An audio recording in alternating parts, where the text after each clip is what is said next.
one a strategic part of NATO's territory on the border with Russia and Belarus.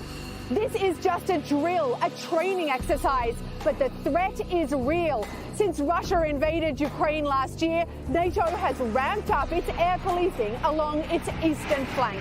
If you leave them all alone, unescorted, and we have civilian airliners flying the same airspace, then you could potentially have a mid-air collision. When you have a bully in school, then the bully does not bully you when you have big friends.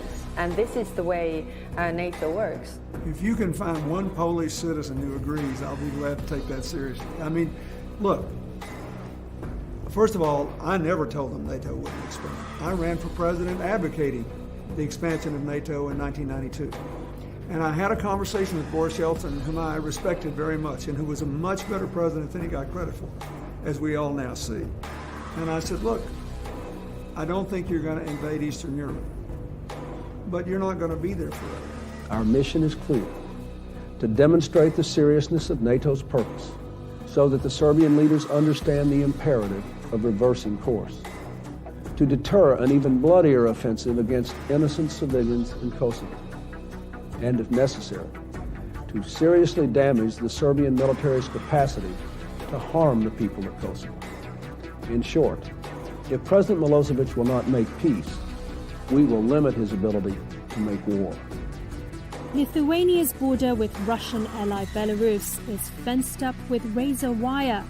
NATO has turned Vilnius into a fortress, aiming to protect US President Joe Biden and other alliance leaders as they meet there next week. This situation is really very tense because of aggression of Russian Federation against Ukraine.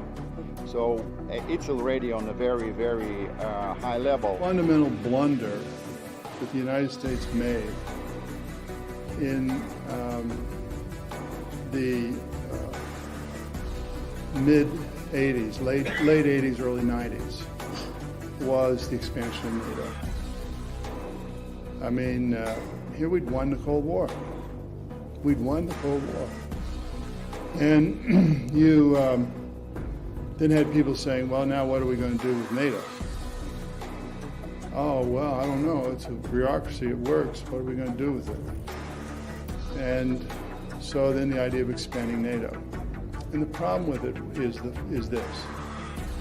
During the negotiation for the reunification of Germany, Gorbachev and Jim Baker says to Gorbachev, in the treaty it says, no NATO troops in what was then East Germany. In the discussions, and I had this conversation with Gorbachev last summer, he told me very directly, conversation with Jim Baker, the question was, Baker saying, NATO, if you agree to reunification of Germany in NATO, NATO will not expand 1 inch further east.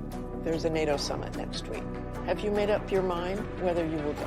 Vilnius summit is very important. If there is no unity regarding the technical invitation for Ukraine to join the alliance, it's all a matter of political will, just to find the proper wording and invite Ukraine. It would be an important message to say that NATO is not afraid of Russia. Ukraine should get clear security guarantees while it is not in NATO. And that is a very important point. Only under these conditions our meeting would be meaningful. Otherwise, it's just another politics. So it sounds unlikely that you will go. Why? Well, good evening, everyone. My name is Alex from Reporterfy Media. I'm here with Angelo. Johnny Miller is in the house tonight. Patrick Lancaster, Brian Berletic. You've seen it. You saw the man himself, one of the most unpopular, popular guys in the world. And he's arriving in the beautiful city where I met my wife, Vilnius, Lithuania. And I think that will probably be one of the last times I enter that city for quite a while if I'm going to be running into a character like that. He looks very lonely there. But anyway, enough of that character. You've seen it. That was a bit of a NATO push, but we're here to talk about something a little bit more important that the viewers have told me over the last couple of weeks here. What on earth is going on with this nuclear power plant here? And we brought some guys that will definitely tell you what is going on, stuff that you won't see on the mainstream media. And before we jump into it, all the links of every one of these channels are below in the description. So while you're at it, while you got that coffee, tea, wine, whatever it is this evening, please subscribe and please support every one of these channels, because without you, the viewers, well, we wouldn't be here. Brian Berletic, I'm going to go over to you for a moment here, and you can give us your assessment here of first what you think could potentially happen here with this nuclear power plant. I know that you do some of the best coverage in this area. And then, of course, we're going to go to the panel here, which is an outstanding panel for this topic this evening. So I'm going to hand it over to you, Brian. Thank you. Thank you for having me. And again, great to share the screen with so many distinguished panel members here. What can I say? I'm not on the ground, but I can tell you from a geopolitical above view, we can see that this is what the United States has done repeatedly. We remember 2003 talking about weapons of mass destruction in Iraq. This was a deliberate fabrication to serve as a false pretext to wage war on Iraq. They killed 1 million people. They're still in Iraq to this day. Then literally the next country over on the map in Syria, the United States repeatedly accused Syria of not only using chemical weapons, but the US and their proxies staged chemical weapon attacks in Syria. And one of the most infamous incidents was Douma near Damascus. The Syrian Arab army had almost cleared out this area, this built up urban area. The UN was either coming to Damascus or already there. And there was this chemical weapons attack in Douma. Why would the Syrian government attack when they were on the very eve of victory over the US-backed proxies there?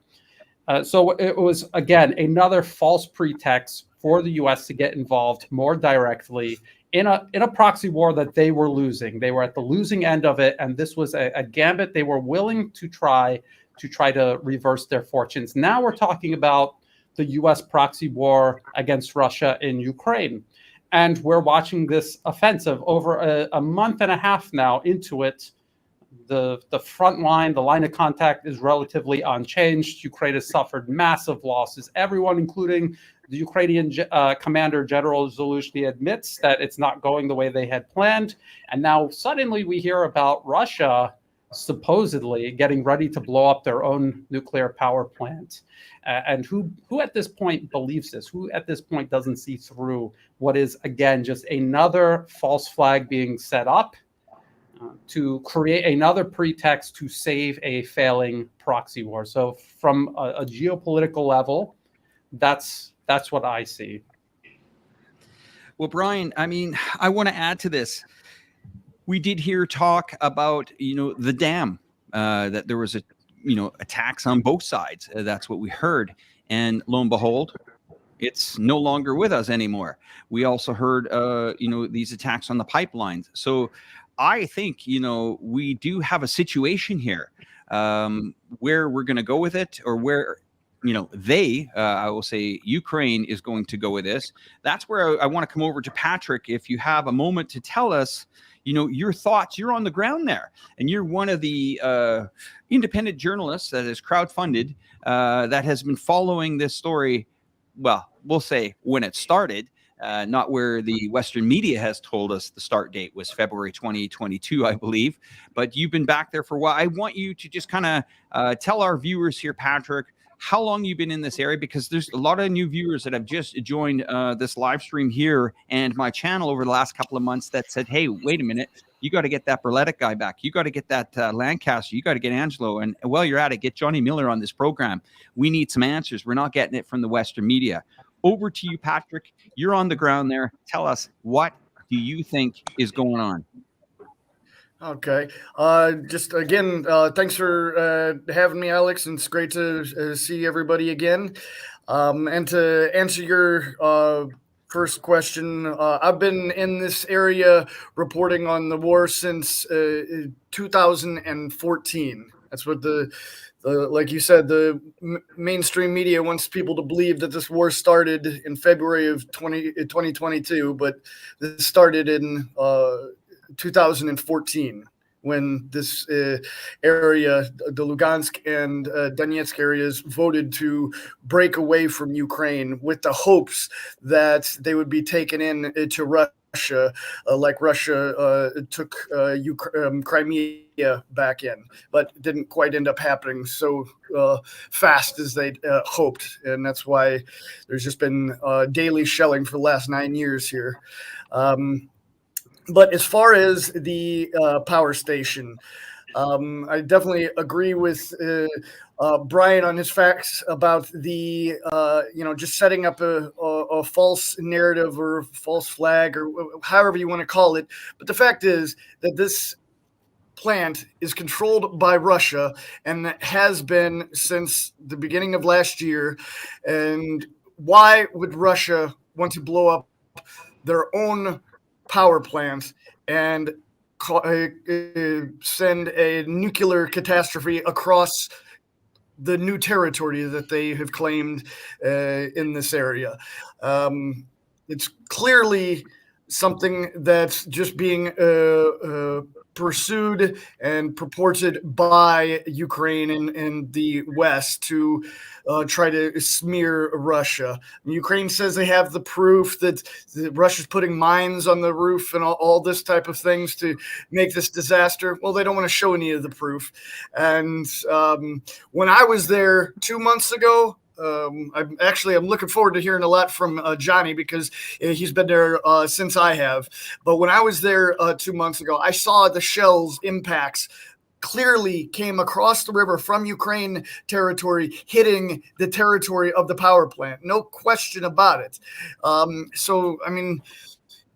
Ukraine has been saying Russia's been shelling itself in Donetsk and all across with these magical boomerang mortars. They've been saying it since 2014. Whenever they want to shift blame for any type of attacks on civilian areas or any types of attacks that they perpetrate. So it's going to be very interesting to see when I get there later this week with my own eyes what the situation is on the ground. And like I said, I'm very interested to hear what Johnny has to say about it. Patrick, I'm going to step in for a second here. You said that you've seen shelling. Okay, this hasn't I have not seen one report in the Western media that shelling has come from the Ukraine. I have not. I don't know about you guys on the panel, but I have not seen or read anything about this. So you have witnessed this or seen this or heard about it or have been in communication with people that have? Yeah, I stood on my reports. On my report that I did is shown about a little under 2 months ago. I went through the plants or on the edge of it and was shown different impact sites that there's no question that they came from clearly across the river, across the reservoir into the plant from Ukraine territory. So, and of course, the Western mainstream media is not going to show this because it doesn't fit their narrative. But that's why we're all here to do what we can to show. We're going to go to Johnny Miller here. Johnny, I want you to tell the audience, it's the first time that you've been on the program today, so please tell this audience who you are, how we find you, where we find you. That's the first thing that we need. And then give us really, you're one of the only, well, I'm going to hand it over to you because you can tell us, your situation and how you got there. Yes, so I started reporting on this war. I was in Kiev actually when the Russians surrounded it in April. I left there quite quickly because of the dangers of journalists there who criticized the Ukrainian government or NATO. And then for much of the last 8 months or so, I've been in Donbass and Crimea and elsewhere. And so last week, about 10 days ago, I went to Zaporozhye region and to the nuclear power plant. And I've been to Zaporozhye before. Obviously, the Zaporozhye plant was making the news. Russia's been warning that Ukraine may attack it for over a year now. But about 2 weeks ago, it suddenly became a lot more prominent in the news as from the Ukrainian side, Zelensky himself making a video warning that the Russians have planted bombs on the top and are about to blow it up. So I went there, Melitopol first, and then to the power plant. And of course, the Ukrainian counteroffensive is going on right now. I think we can almost say that it's failed rather than it's failing. But so you get from Melitopol, which is the major city in that area, drive north close to the front lines, and then around the Dnipro to the power plant. In the south of Zaporozhye region, the checkpoints are manned by quite humorous soldiers. They like to have a laugh and a joke, but as close as you get to the front lines, it becomes very, very tense. And where the nuclear power plant is, it's not that far from the major fighting. So, Johnny, sorry. So, Johnny, I want to play a little bit of a clip, if you don't mind. Yeah. This was your reporting. Now, can you tell the audience, was there any other Western media first? That's my first question. The second one is we see a lot of this reporting in international media where people report on what's going on, but then they're reporting from like Paris, France, like they were there. You were actually on the ground, right? Yeah. Okay, so let's have a look at some of this footage here, and we'll just add it to the screen. It'll just take a second, and well, here we're going to play this for the audience. People and of potential ecological disaster, and as this war continues to escalate, many do fear that this plant really is under threat. So, Johnny, maybe you can explain what we're looking at here. So that's the kind of entrance to the plant, if you like. You see the plant in the distance, and you go down that road, and you get to the entrance where there's a car park. People are working at the plant as if it's normal. It's important to note that try understanding, all the reactors have been put into cold storage. So when you first think about a nuclear attack on the plant, perhaps many viewers would think that would get images, indeed I used to as well, images of this cataclysmic nuclear explosion. That's very unlikely to happen. These reactors you see here, it's built in Soviet times at a time of great fear of global war. There's huge concrete bunkers surrounding, containments surrounding the reactors. So the idea of these reactors going up in some huge explosion is unlikely. The real fear, and this was told by authorities to me, is around the plant. You might kind of see in a second, you can see here people walking about, the car park is full, the plant is functioning as normal, even though the reactors are in cool shutdown. But the fear is of a shell landing in one of the cooling reservoirs around in which nuclear waste is stored. That's a real fear for the authorities. That one of these plants could be damaged, leaking radiation. That's a major fear. And of course, as I think Brian said, another major fear is of some kind of false flag Ukrainian attack.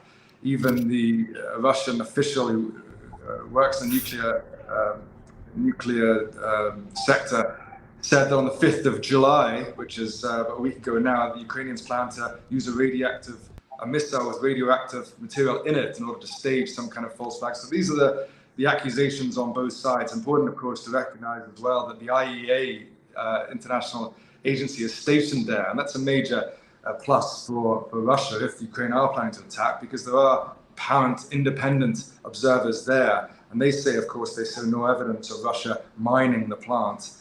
But these accusations are going on both sides. But the fear has dimmed down a bit now. It's interesting, when I spoke to the governor of the Zaporozhye region and the mayor of the nearby town of Energodar. They both were quite calm about it. They thought that the nuclear power plant was safe. There's huge Russian air defense, of course, but the noise recently has been from the Ukrainian side building up a potential attack. Of course, that happened just before the NATO summit, which is going on now. So a lot of speculation about who would be to blame. And although the danger has died down a bit now, the fear is very real. And so sorry. Yeah, we have an image on the screen here. What are we looking at here? I know that we spoke about this earlier when we were going over this footage, and I got to commend you for such outstanding footage. I mean, this stuff is just not seen on the Western media. What you're seeing on the Western media is mostly B-roll, old, aged, outdated stuff, probably back even in the Soviet times that they're printing out here. But this stuff is pretty raw, right at you. I mean, for the viewers to see this is quite the treat, Johnny. I really appreciate that you spent the time going down there. But what are we looking at in this image in particular that was quite, we talked about it. Maybe you can tell us about what we're seeing here. Yeah, that's the Dnipro River, or the Novokakhovka Reservoir. People call it a sea. As you can see, it's a lot bigger than a normal reservoir, another river. You might be able to make out on the other side are the Ukrainian positions. That is Ukrainian territory. And I'm standing here photographing that in Russian territory. You couldn't stand there too long, as you're warned that it's dangerous because of drones, etc. You can see that the water level used to be much higher. Much of it now resembles mud flats. So whoever blew up the Novokakhovka Dam, I'm sure the panelists would have stronger views on who that was. It seems that it was more in Ukraine's interest than Russia's interests. But you can see there that it's largely mud flats rather than a reservoir now. So there's been huge ecological change there. I suspect part of the Ukrainian plan for their counteroffensive was to thin Russian troops out. So they attacked in the Belgorod region, right up in Russia. I think Patrick was there. And then the Novokakhovka Dam going. So you've had, and it may well have worked to an extent, pulling Russian troops right across the hundreds of kilometers, trying to deceive them in where they're going to attack. And I think that the dam and the attacks in that region may well have been part of that strategy as well.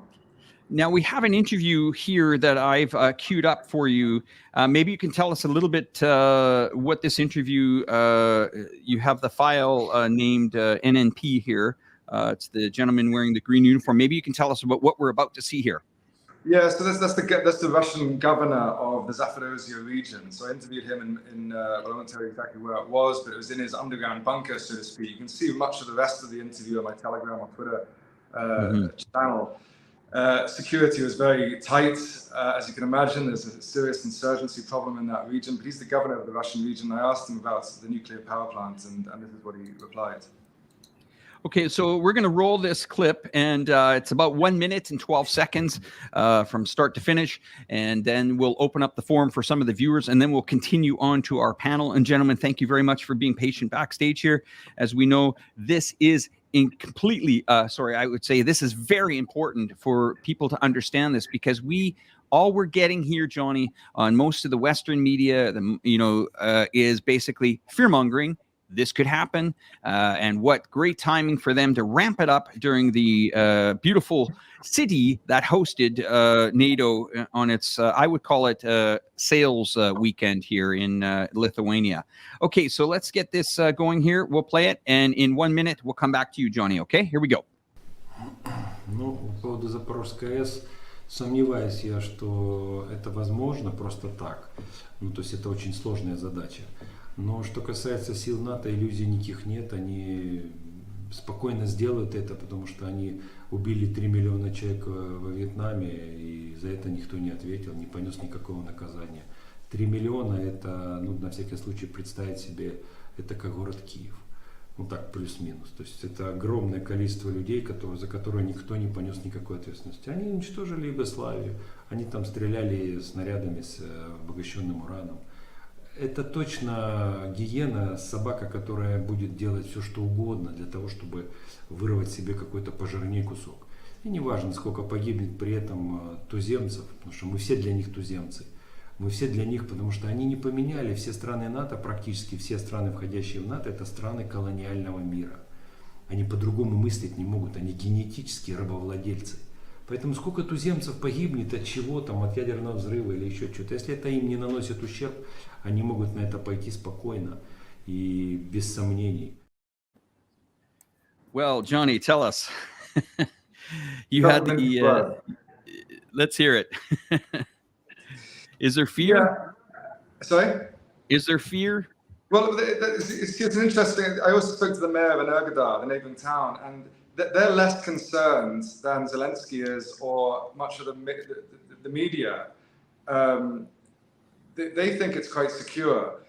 For me being there, as I say, the idea of a huge nuclear explosion is more unlikely. The greater danger for me is the political impact of an attack.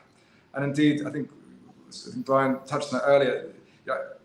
Even in the mainstream media, I recently read a CNN article in which they always headline it with Russia plants bombs at plant, Kiev says. But you actually read to the end of the article, and even CNN admits there's no motive for Russia. There's no motive for the air will blow east, It'll damage Russian territory. It'll damage Russia's standing politically. The counteroffensive is failing.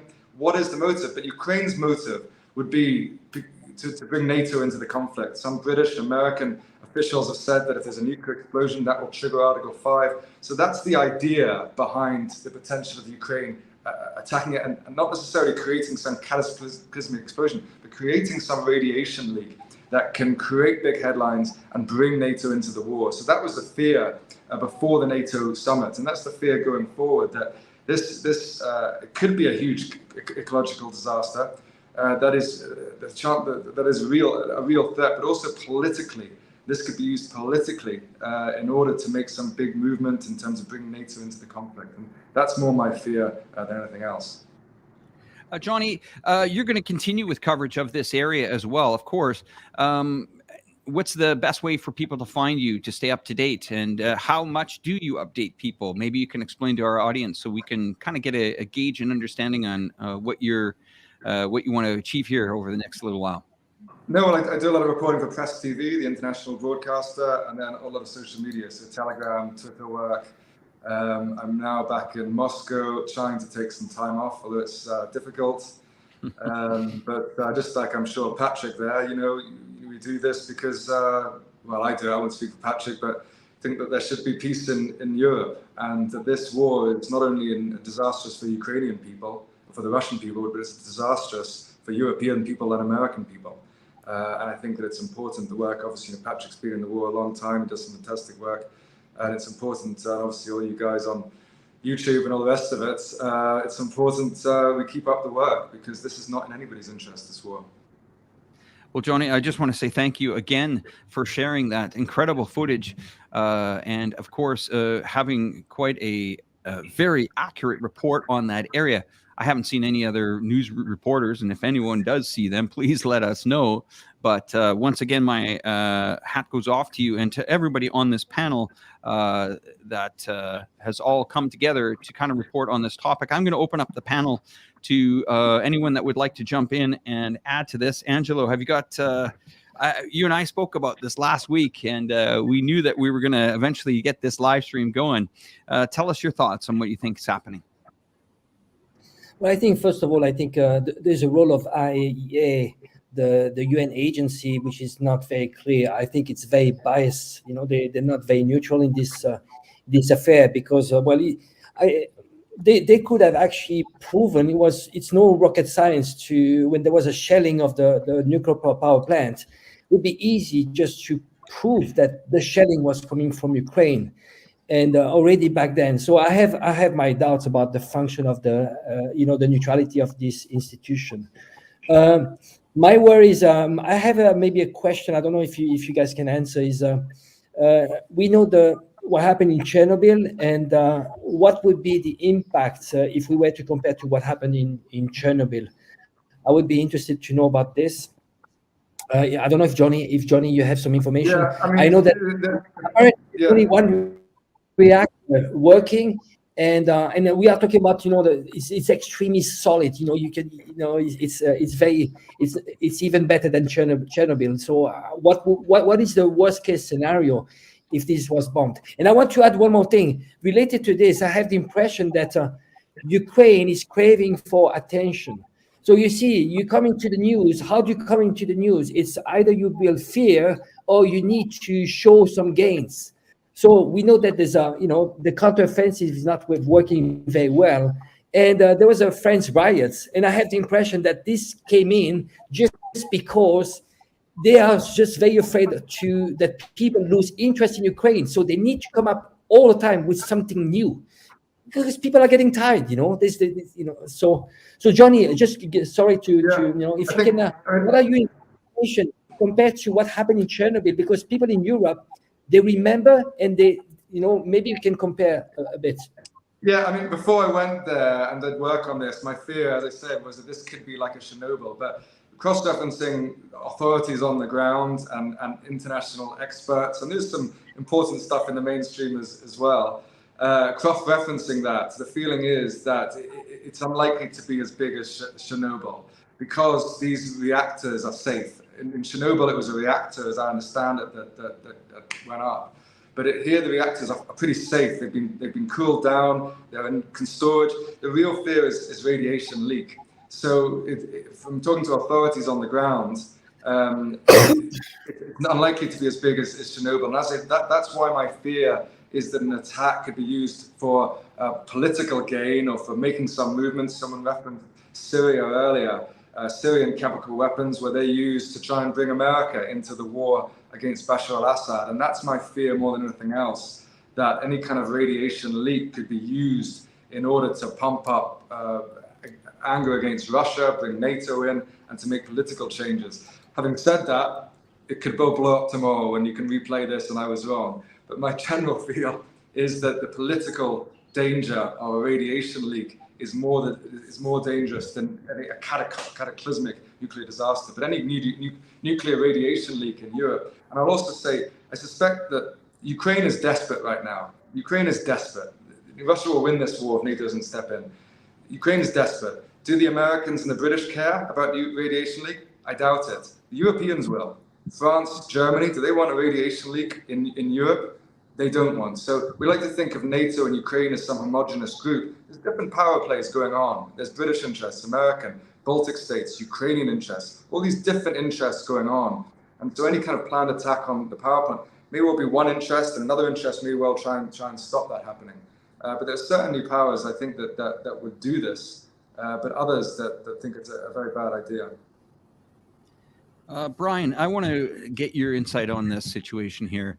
I mean, you have pretty much hands down predicted the way this conflict has been going, and your coverage is impeccable. Your thoughts on this situation, because, you know, as Johnny has been saying, they are desperate, very desperate. And when, you know, similar situations like this happen, I can think back in, you know, the first NATO invasion of Yugoslavia. I mean, we saw a president that had its back against the wall in the United States, was about to be impeached, and lo and behold, the jets flew over Yugoslavia, 78 days of aerial bombardment, and that country was, well, never the same. So are we seeing a desperate, very desperate Ukraine here, Brian? I agree with Johnny and his fears. I share his fears regarding what is actually behind this. It's not that there would be a major nuclear disaster. I was talking to Mark Sloboda, who was a former U.S. Navy nuclear reactor operator, and he said that the biggest concern is cooling. If they could compromise the cooling, but that will take a lot of effort to do. And I think if they could just get any sort of radiation, background radiation increase at all, they feel that they have the leverage in the global media to spin that in a way that could, just as Johnny was saying, justify a wider NATO intervention, whether it's a buffer zone in Western Ukraine, like many people have been talking about since this all began last year in February, or something more aggressive. But it is definitely, this is all being born out of desperation, dangerous desperation, because the offensive is going so badly. And it's not because of one or two factors. They are fundamental factors at play here that have caused this Ukrainian offensive to fail, and that is going to continuously cause failure for Ukrainian forces onward. We've been talking this week and last week about these cluster munitions being sent because they're out of conventional artillery shells, 155 millimeter artillery shells. So you look at all of these things that are starting to build up, and they're asking themselves, how can we turn this around? What can we possibly do? Because as things are right now, if we do nothing, we're going to lose this proxy war that we started. And they're going back to what they know, weapons of mass destruction, chemical, nuclear, biological. The threat of this scares ordinary people who don't understand the reality behind this. So like chemical weapons, for example, as scary as they are dangerous, they are deadly. But as a matter of fact, in any conflict, conventional weapons are by far more deadly, more dangerous. But this is something that the people making up these lies, creating these pretexts, they know ordinary people don't understand these things. They know that ordinary people never looked into, say, the Iran-Iraq war and the role of chemical weapons during that conflict. And as deadly as the chemical weapons were, they paled in comparison to the damage, the scale of death and destruction caused by just ordinary conventional weapons. The fact that chemical weapons were so fickle, they had to be used under the most perfect circumstances for them to even be remotely effective. People don't understand these things. Their perception of modern warfare is derived from Hollywood, and they know that they could engineer these narratives and push them onto the people with relative ease. So again, this is why we all have to come out and talk about these things, explain that this isn't going to be a movie style disaster. This is just going to be something that they tried to squeeze some sort of pretext out of by exaggerating. I mean, Brian, that is still really worrying for the average person here. I mean, the Americans here, I would agree, are completely desperate. Billions and billions of dollars has been going into this. And I have actually seen a few people that were quite supportive of the Ukraine side of about even as much as 3 or 4 months ago, have really shifted here in the last couple of months. Now, something is moving that for people to say, okay, we've had enough.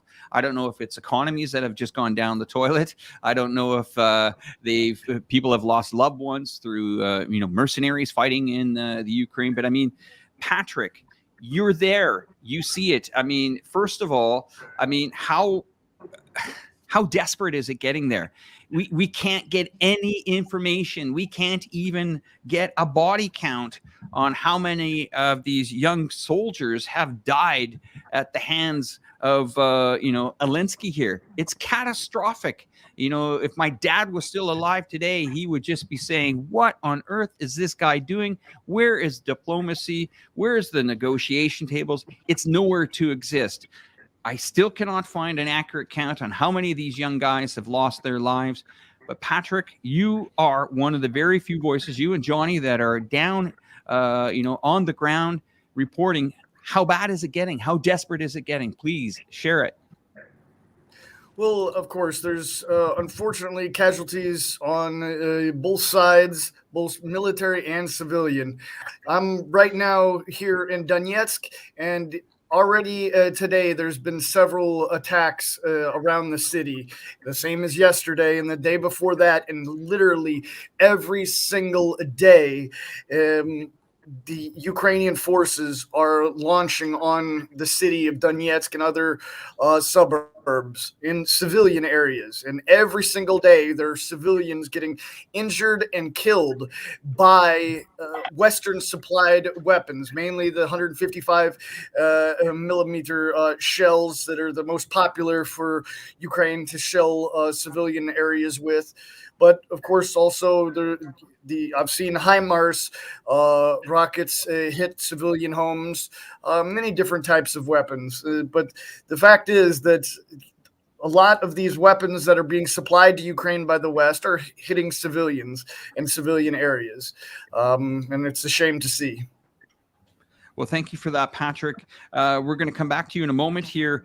We understand, Johnny, you have an assignment that you got to get into and get out of here. So we're going to let you do that. Can you say your goodbyes?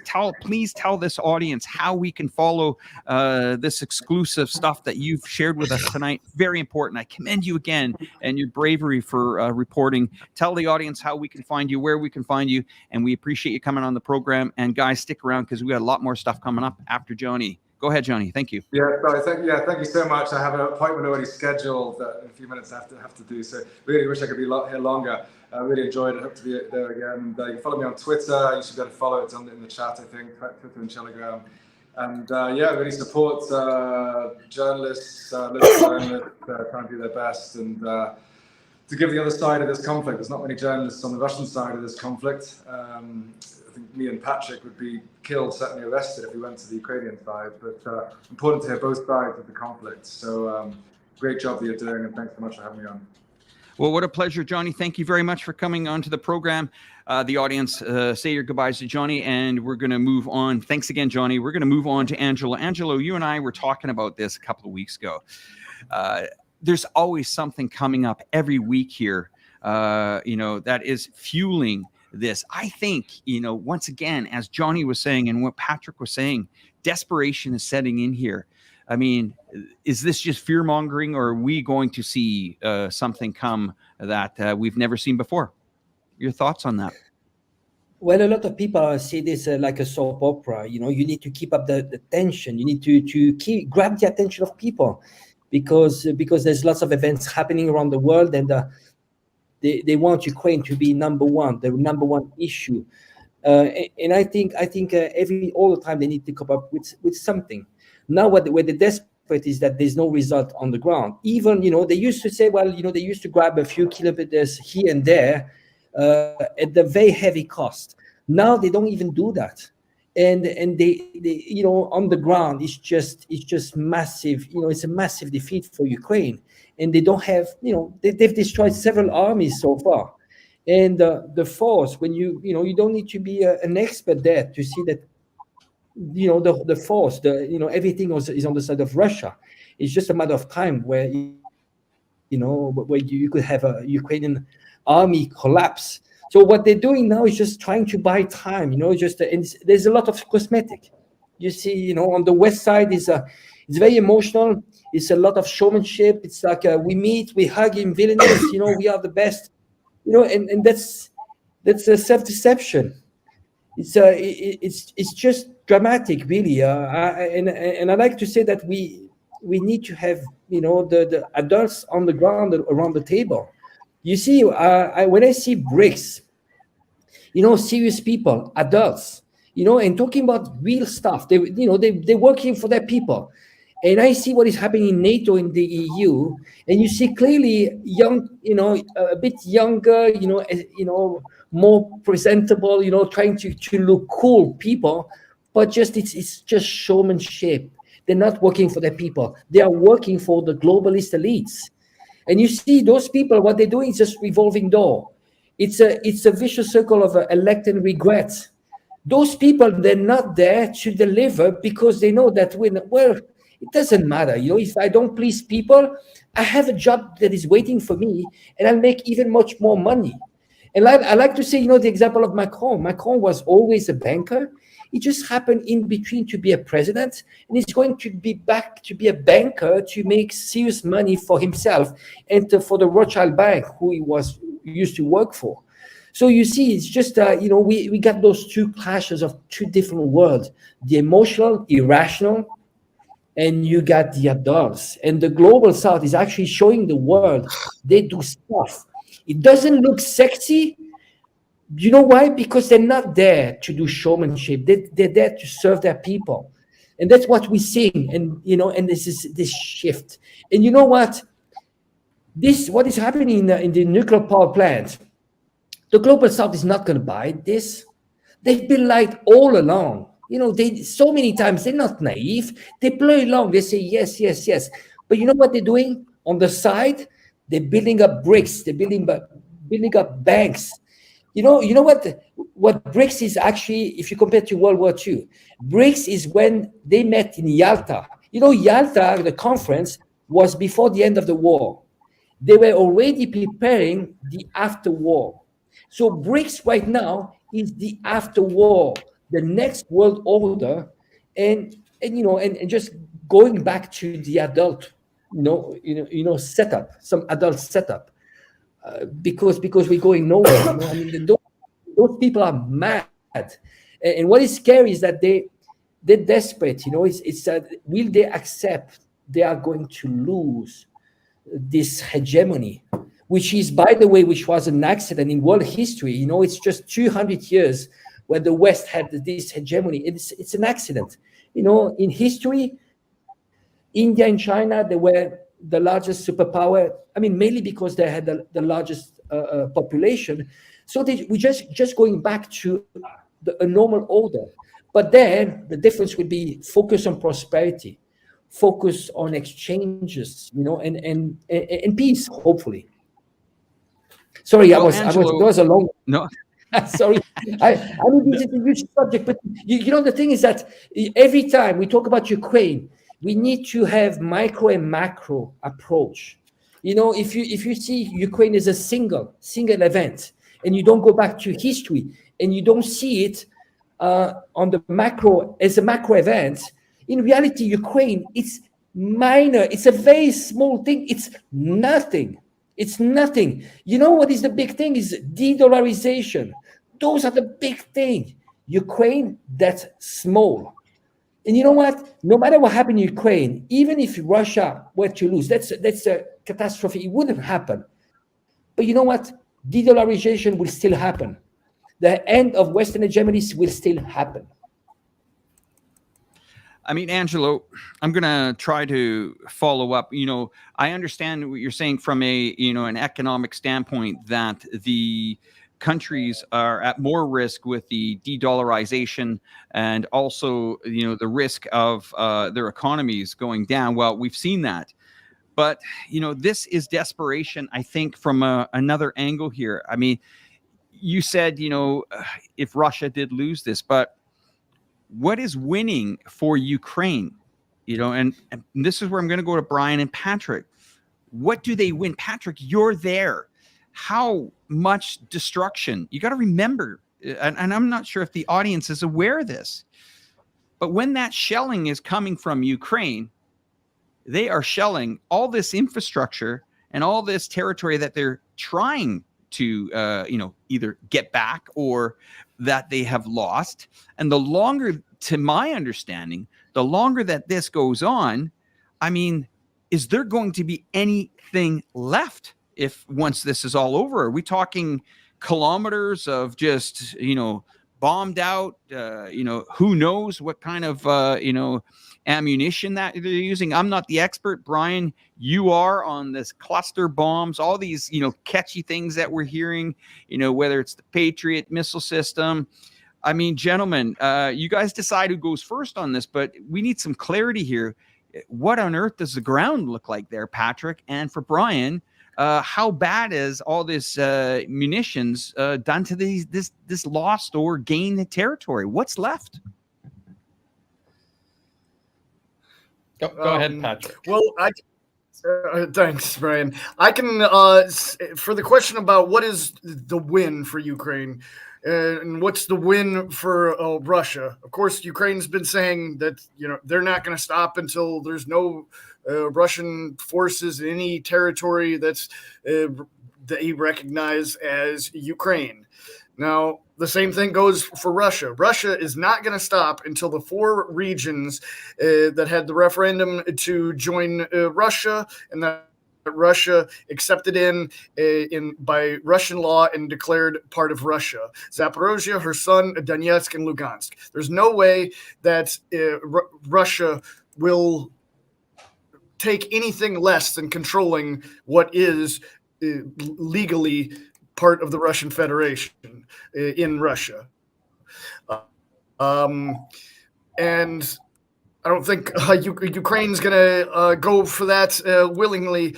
So my personal opinion is we've got another year or two before this is going to find an end. Now, I've learned through my time in other wars, I could think it's going to be 2 years today, and it could be all be over tomorrow. It's so hard to judge these things, but the fact is, all the wins are a long way away, whichever side you look at it. I mean, one last thing that I want to ask you before we go over to Brian. I mean, can you give a visual on what you would see on a normal day of your reporting? Can you just kind of run us through a day in Patrick Lancaster's reporting, what you see on a daily basis, so the viewers can understand? Yeah. My kind of working track has in the last months has changed up considerably. Now I've been more concentrating on the actual military and frontline aspects of the war, and been embedding with different Russian battalions and groups, and been hitting many of the different front lines. But I just released a little full-length documentary film, you could say, just 2 days ago, and I spent a day and night with the Kaskad battalion on the Zaporozhye front, just 60 meters from Ukrainian positions. We could literally hear the Ukrainians, but yeah, and it was strangely strangely quiet as far as the fighting went on. There was some shelling back and forth, but nothing that I had expected, like I had expected. But as far as the civilian aspect of my work, it's hard. I try to cover what I can of the attacks on the civilian areas in Donetsk and around when I'm here. Like I said, every day there's civilians dying and being killed. And the Zaporozhye Nuclear Power Plant as well, to see with my own eyes exactly what's happening and show the world, and hopefully share with you guys as well. Well, thanks, Patrick. I'm going to bring this question up because, Brian Berletic and I have been dealing with these types of questions a long time. And we see them over and over and over again. Sometimes I enjoy during this program to educate people. And this is one comment that's come up on the screen many times that I think only you can handle this one, Brian. I don't know if you want to, but if you do, Sure. please Sure. take it away. So they're asking, do you condemn the attack of Russia on sovereign territory of Ukraine starting last year? What sovereign territory of Ukraine?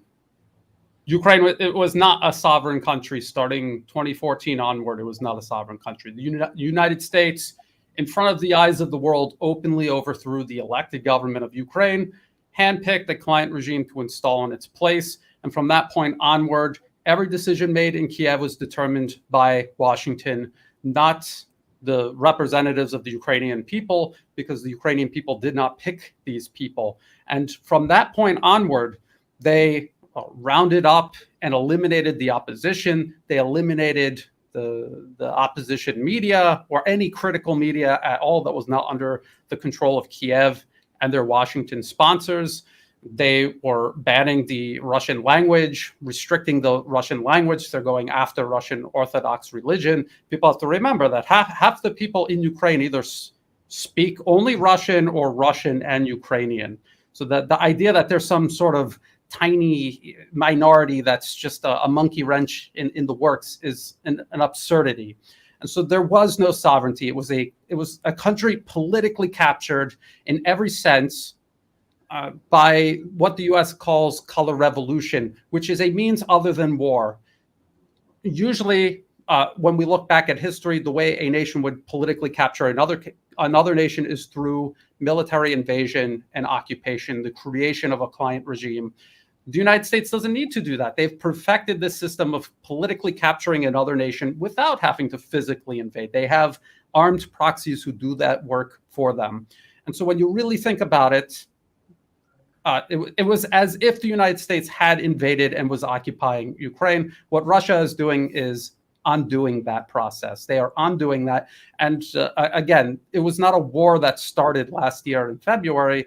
It is Russia intervening in the middle of Kiev, backed by Washington, murdering their own people in the Donbas region, threatening the people of Crimea, who overwhelmingly identified as Russian. We know this because there was a U.S. government, USAID, International Republican Institute, all funded by the U.S. government. There was a poll in 2013 where people in Crimea identified as Russian, had supported rejoining the Russian Federation even before the U.S.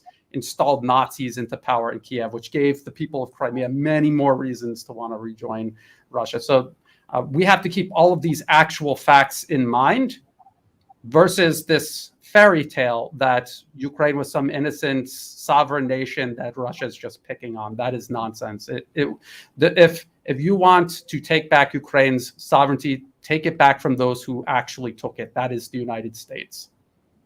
Brian, Yeah, I appreciate can I- that. can I And jump in? please go, Angelo, please.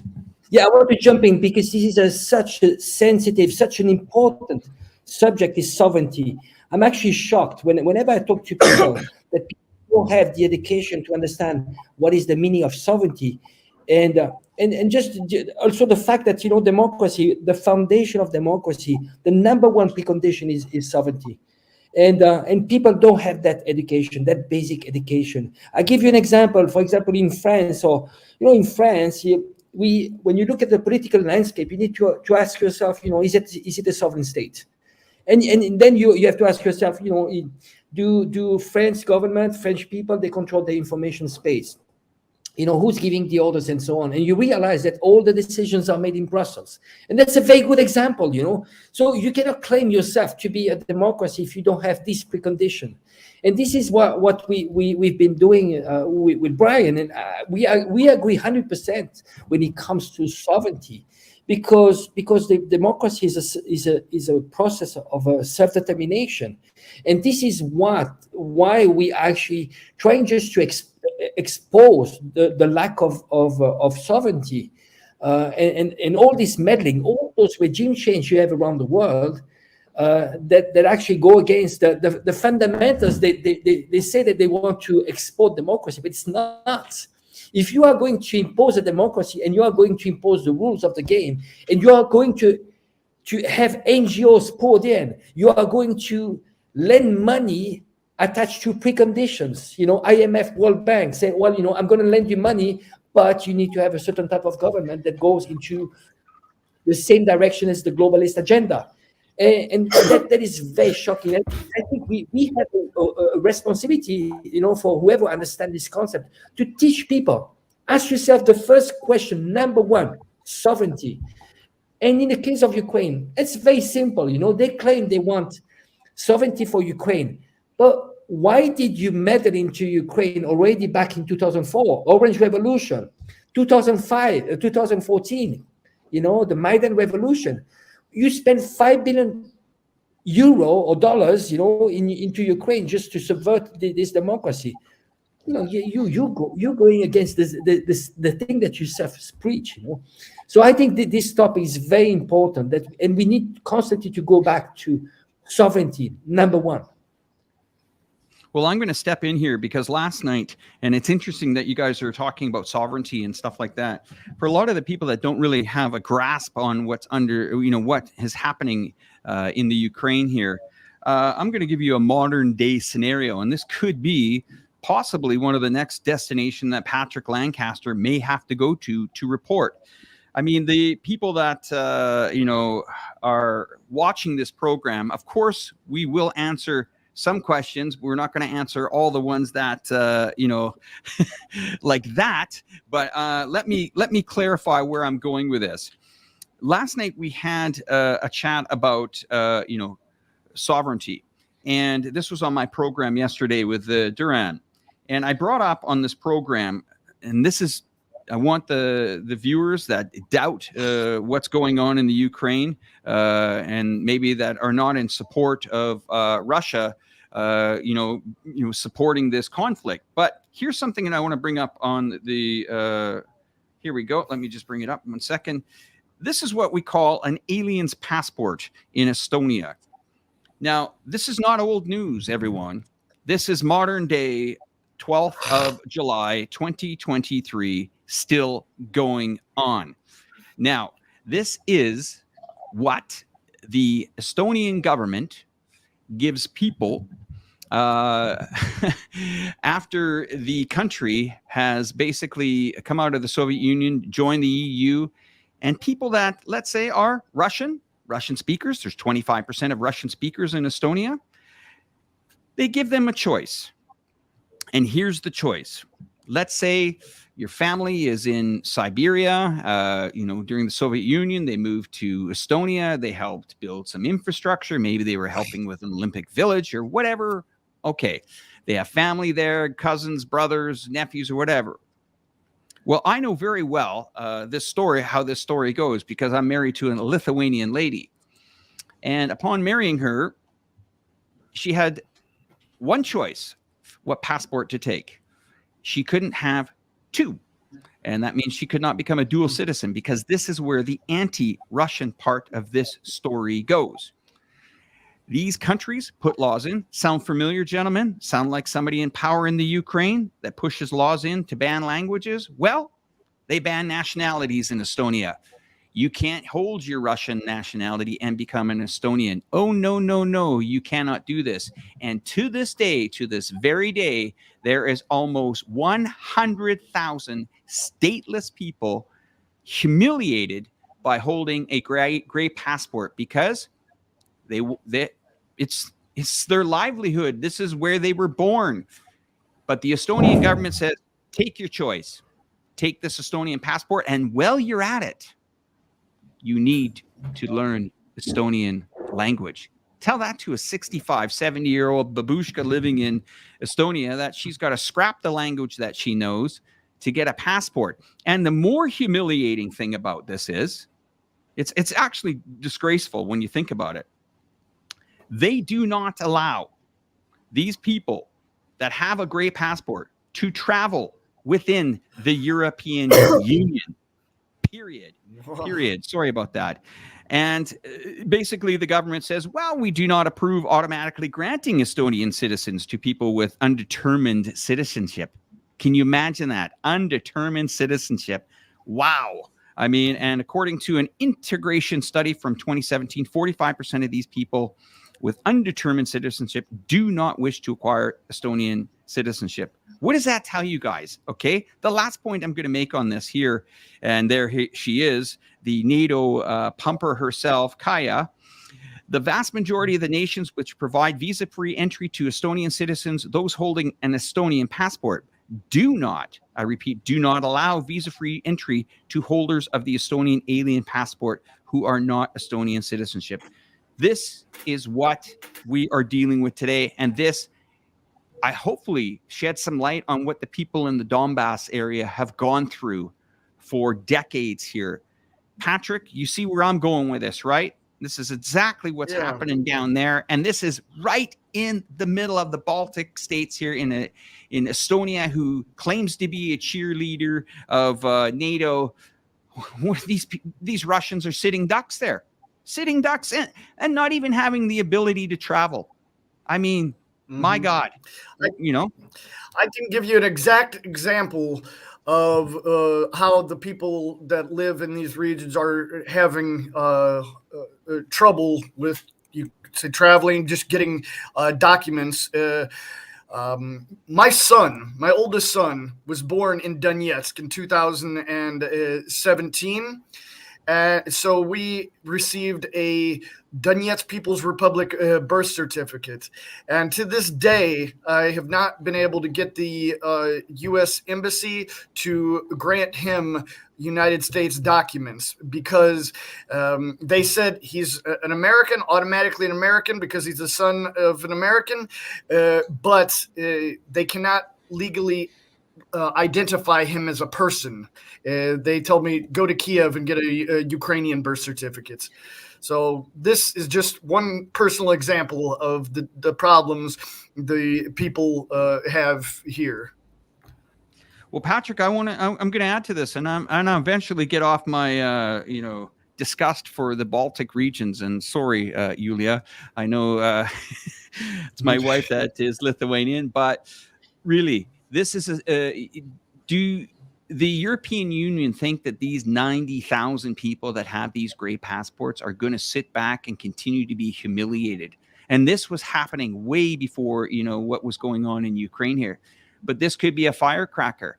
I mean, it wouldn't take much for these people. And once again, it wouldn't take much for Russia to step in. Brian, is this, I know we haven't talked about this on any of our programs before, and I've always had this in the back of my mind, but I'm curious on what your thoughts. Could this be a prelude to something? You got to remember, 25% of the nationals in Estonia are Russian. They border Russia. This is this a walk into a potential conflict? Well, something that Angelo and I have talked about for a long time now is how the United States goes into these countries. Once there's a political capture, they go into these countries and they start engineering the population socially through the information space, controlling it, pumping out media, anti-Russian media. They take these countries that have long-standing ties with Russia economically, culturally, historically, linguistically. They take all of that and they turn these people against Russia irrationally. They irrationally cut all of their ties with Russia and they become belligerent. And the whole purpose of this is to use these countries as battering rams against Russia. And at that point, you're no longer a country. You are a proxy. You are a proxy being cultivated for a single purpose, not to thrive as a sovereign nation, but to be weaponized as a state-sized weapon against Russia. And we've seen this in Ukraine. We saw this in Georgia from 2003 to 2008. We see the United States doing this exact same process to the island province of Taiwan versus the rest of China. This is what they do. And you're asking, is this a potential disaster in the making? It absolutely is. This is an unsustainable way to run your country. You're running your country.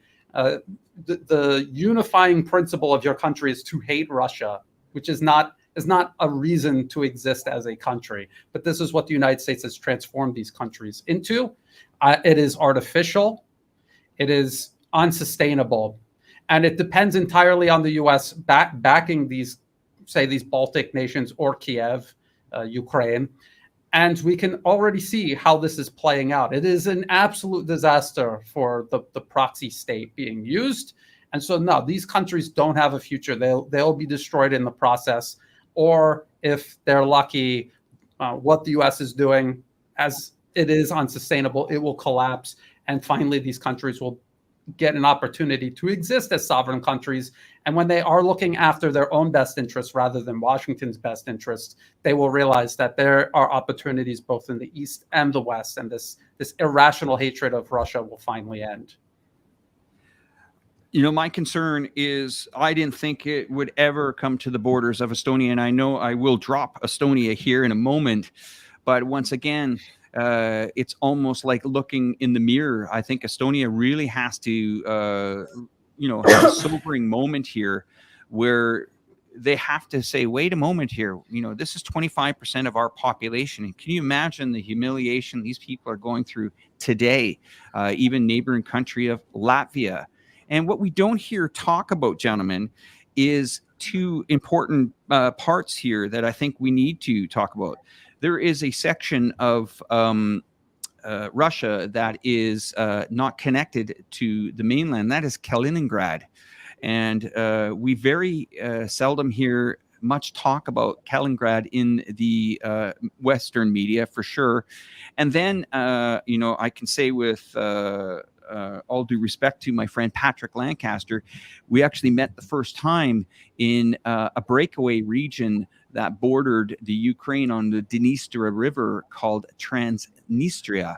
And that is a section that was fought with the Moldovans many years ago in a very fierce battle. And to this day, that area that has a population of about 500,000 speaks Russian, thinks Russian, has a currency that is on par with the ruble. They have their own passports. But once again, here's Europe. They've left them in the middle of nowhere. They don't recognize their passports. This is 500,000 people. Patrick, maybe you can, tell the audience. I mean, these are pockets, guys, all over Europe. This could easily get out of hand a lot more than what it is. I'm going to go to you and Patrick. Maybe you can tell us, the audience, your experience on this area of Transnistria. I bet you a lot of people haven't heard about it, but maybe share us your thoughts. Well, I mean, yeah, there's as far as the pockets, as you put it, of the different areas that aren't happy, the people in these areas aren't happy with the country that they're supposedly part of, so they're doing their own thing. But the West won't view won't give them the option of self-determination. That goes for Transnistria. That goes for what was Donetsk and Lugansk People's Republic. I mean, here, Donetsk and Lugansk areas, only Russian language, no Ukrainian, just like in Crimea. And then, you know, you've also got these other areas like South Ossetia and Abkhazia, which which claim themselves to be separate from Georgia, but Georgia claims them as part of Georgia. But the West won't recognize the will of the people that actually live in these areas. And, you know, that goes for all of these unrecognized or partially recognized states. And, you know, and it all happens, these all come to be because the people that live in these areas weren't happy with the authorities that were above them. So they said, okay, we're doing our own thing, have referendums and vote to break away. But isn't it funny, guys, that all these regions that we're talking about now, Transnistria is the latest one we're talking about, and the potential problem here in the Estonia, eventually it rolls around to these nations. It does. I mean, you know, Abkhazia, Southern Ossetia, yes, war torn. Yeah, you know, big problems. Now we're seeing the Donetsk, Luhansk. Please go, Angelo. Tell me. I'd like to jump in. I think this is one of the major problems of the Western-style democracies. You know, in reality, there's a concept called the mob rule. The mob rule is when you are into a case where you, in practice, you could have 51% of the population that is against the 49% of the rest of the population. Because, you know, this is what very often we see in Western-style democracies, is one side against the other. And it's at the expense of the minorities. So what we see in the case of Ukraine, for example, we saw, you know, we have the mob rule of, you know, anti-Russians against Russians, while in reality, the West claims it wants inclusivity, but it's not. It's exactly the opposite. It's about, you know, divide and control. And it's interesting because they're actually claiming that, for example, China is going against its minorities. It's oppressing its minorities, while in reality, it's exactly the opposite. The democratic system that you find in China is about compromises and actually how you can build up, you know, harmony. Because it's not because you have a majority and we are going to actually protect only the majority and at the expense of the minority. It's exactly the opposite. They take into account, well, they are minorities. We actually are going to give them more rights. Just we need to protect them because this is an asset and we want harmony. So what do they do in China? They give them more rights, you know, like access more, you know, preferential access to education, you know, in the one-child policy. For a long time in China, you could have only one child. Guess what? Minorities could have 2 or 3 children. So you see, it's interesting. The West claims we want inclusivity. West is not inclusive. The system of democracy we have built up in the West is a divide and control. It gives an illusion of democracy, but very often it ends up into a mob rule. So you see, in the US, it's going to be the winner take all. You know, it's like, oh, if the Republicans are going to take the power, they are going to undo everything what the Democrats did, you know, and it's against them. When in reality, if people are mature, you have a democracy, it's about, okay, we have different opinions, how we can work for the common good. You see this word, how many times have you heard in the West that we are talking about common good? You know, now when you have China actually going on the world stage, you know, as a responsible superpower, they are talking about the common good. And that's what we need in reality. It's not about my interest and it's going to be about at the expense of your interest. How can you grow and I can grow together and we can live peacefully? And that's maturity, you know, and that's what democracy should be about. You know, so the cases we are talking about now, you know, Transnistria and so on, that's a problem because of the mob rule. In Moldavia, you know, they antagonize the Moldavian and the Russian speakers. That's because it's the mob rule, the largest population against the others. But, you know, what they don't know, I mean, very often there's a sinister roles of outside powers that actually divide those people. Because in reality, if you see what is happening, those people have been living together for hundreds of years. I give you an example. Israel and Jews and Palestinians and Arabs, they used to live together happily for hundreds of years. It was unthinkable that they would go against each other. Then you had external pressure and they antagonize people, and it takes just a generation to antagonize people. While those people, Jews and Arabs, they used to live together. They didn't even make the difference. They didn't see the differences between them. So you have external powers that come in and divide and control, divide and conquer. And every time, look at the external power that comes in. You see, what happened in Ukraine was not organic. It was pushed. They were fed, and you just need a generation. Take the kids from very young. You pour propaganda saying, well, you got the bad Russian. They are against us. We need to beat them up and so on. And you end up with Azov, neo-Nazis. Angelo and the panel, someone mentioned Kosovo. I mean, I totally forgot even talking about this. From a person that has really traveled to a lot of the Yugoslavian, well, we'll call it countries that make up the former Yugoslavia. I mean, we have been living in times where at first, when NATO went in there and completely disintegrated that country, there was fear. And you can see by Bill Clinton saying, well, Yeltsin was a good guy, Gorbachev's a good guy, and they know that we're not going to allow them to go do that in Eastern European countries or, wherever. The situation now is that for the first time, a lot of these little countries that have, been, or we'll say, I would say disputed territories, countries like Transnistria are getting courage because they say, wait a moment, somebody's standing up for us now. And they're not going to give up, and they're going to continue to go against NATO, 30 plus 2 countries now. So, and wait a moment, 11 sanctions later, Russia's still standing. And a lot of these small, we'll call it unrecognized or whatever you want to call them, these zones throughout, whether they're in Europe or Asia, are starting to get some confidence here, saying, we're not going to be pushed around anymore. Bring on NATO. So what? Brian, I mean, is this going to escalate to another country? Are we going to?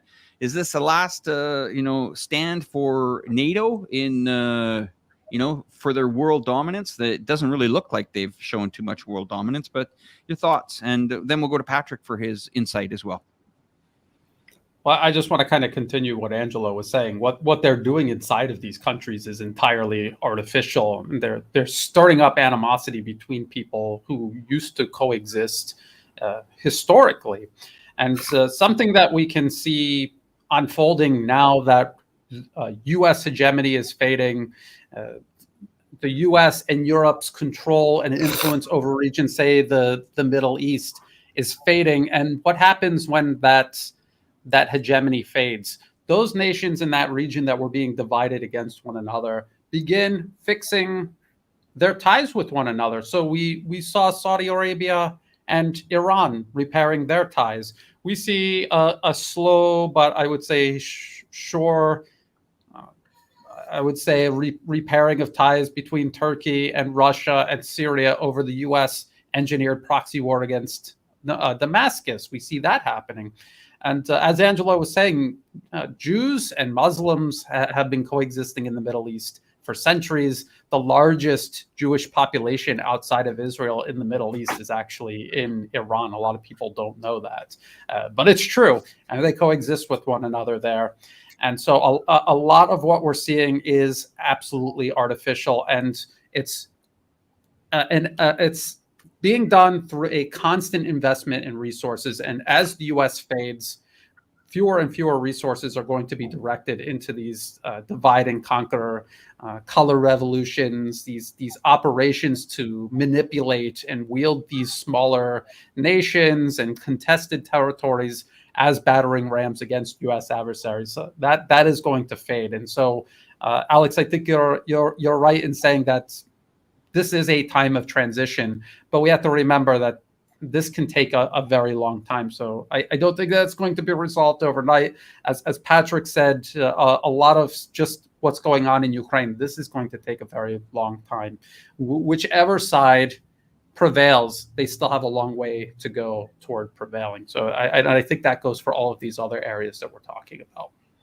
Well, Brian, while I have you on here, what can the viewers expect to see from your channel this week? The new Atlas, maybe you can just share with the viewers and what you're covering.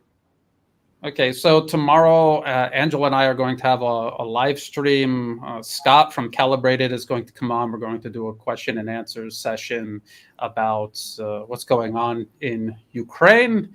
And then next week, I have some people coming on. I still have to confirm the times and everything, but we're going to be talking, again, all of this is connected. Ukraine is a proxy war the U.S. is waging against Russia.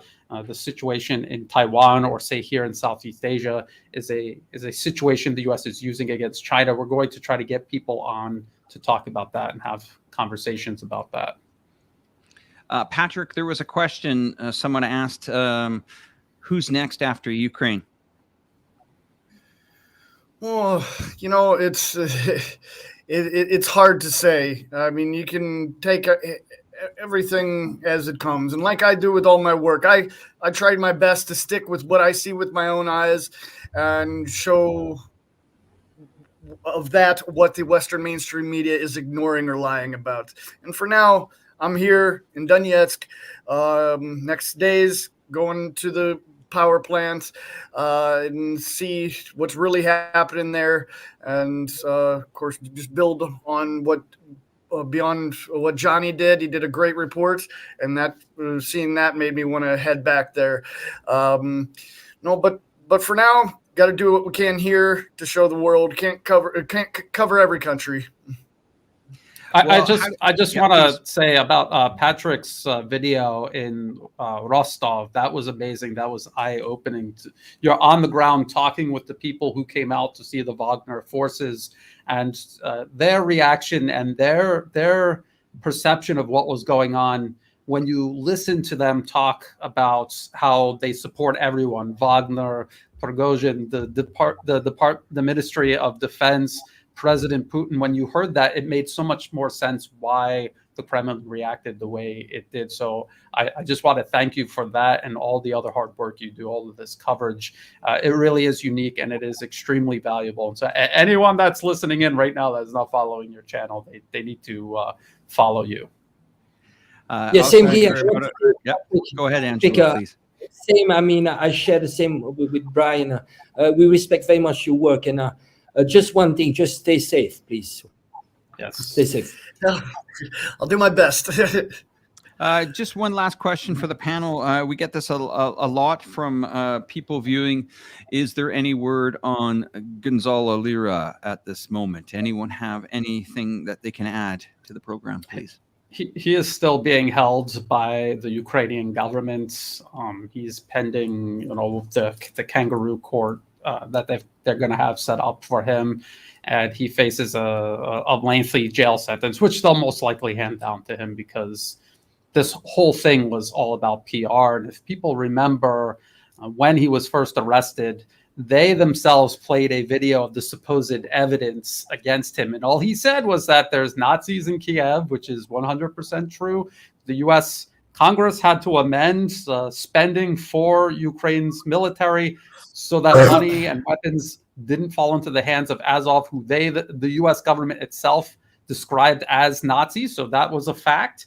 And then they had a clip of him talking about Kiev shelling the Donbas region, which is 100% a fact, a verified fact, verified by everyone everywhere. The OSCE was talking about the escalation in shelling right before Russia launched its special military operation in February 2022. So he got arrested for public relay. It was a public relations stunt. Everywhere Ukraine goes, they're losing. This was the one thing they could do. They could pick on him in his apartment by himself. That was a big victory they could show the Ukrainian public, because anywhere else they go, they find Russians shelling them. I just want to say thank you also to the audience. We do a lot of research, and a lot of work goes into these programs, and even inviting these gentlemen on the show and taking time out of their daily schedule. I appreciate it. Thank you so much, Brian.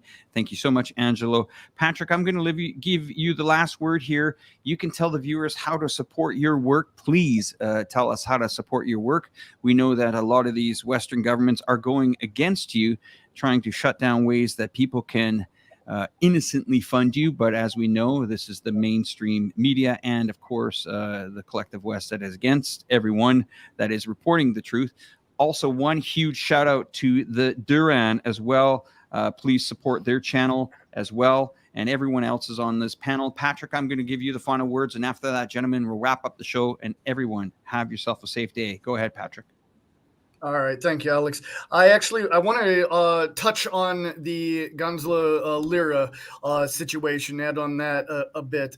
I mean, the world and the people watching need to understand the facts here. American citizen, journalist, blogger, whatever you want to call it, trying to give his free speech, what he wants to say in Ukraine about the situation, and arrested by the Ukrainian Secret Service and held captive for months.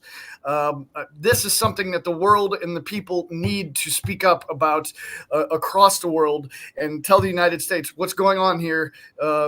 This needs to change. Ukraine cannot hold an American citizen hostage. So this needs to be resolved. I have a feeling soon there's going to be a time for people to have the opportunity to speak up and make a difference in this situation, and hopefully get him free of all charges. And I think we all can hope that, but we'll have to see how it goes.